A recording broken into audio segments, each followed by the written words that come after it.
Hi, I'm Brenton Pudney. I farm here at Lameroo in South Australia, Mallee. I farm with my mother and father and my wife. We crop 2,000 hectares annually, and we run 1,500 Dorper ewes lambing all year round. Back in 2006 we experimented with one paddock of Shebeck barley.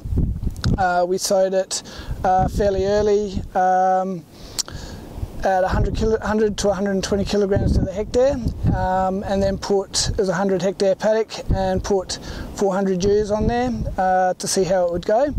We then had another paddock next door that was sown within 1 day of it, and did that as a normal paddock, sowing at 65 kilograms to the hectare, so lighter rate, and didn't really see any yield penalty after taking the sheep out. It was a dry spring. The paddock next door went 5 bags, and the paddock that was grazed went 3 bags, so we didn't really see a yield penalty there. So we've just expanded the operation, selecting paddocks, and benefiting quite well from grazing the cereals and the canola early, so that allows our pasture paddocks to get away medic pasture, so that we've got more feed in the spring. Grazing cereals of barley and wheat, and then canola as well.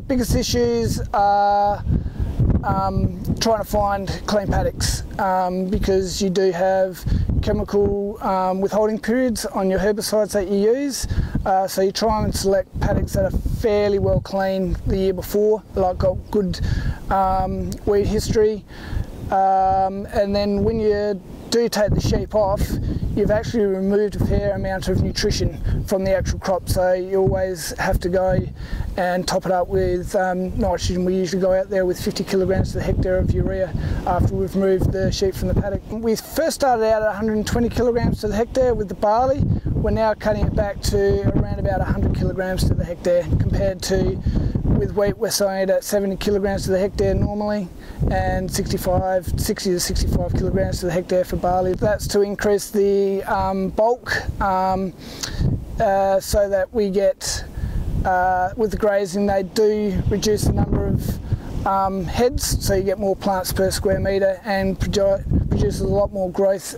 for sheep feed. They don't lose any condition.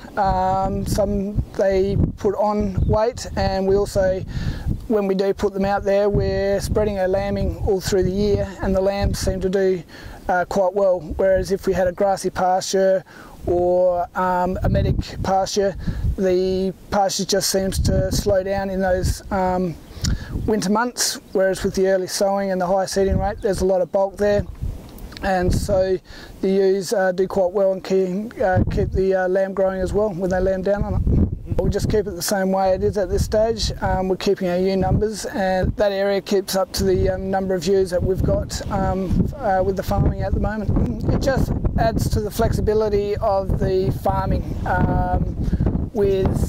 If the crop wasn't doing too well and we'd graze it too far, well, we can then keep it going as a pasture, or we can lock it out, and it allows for more pastures being available in the spring. It gives us that flexibility with our sheep numbers later on in the year, with locking them out of the pasture paddocks later in the year.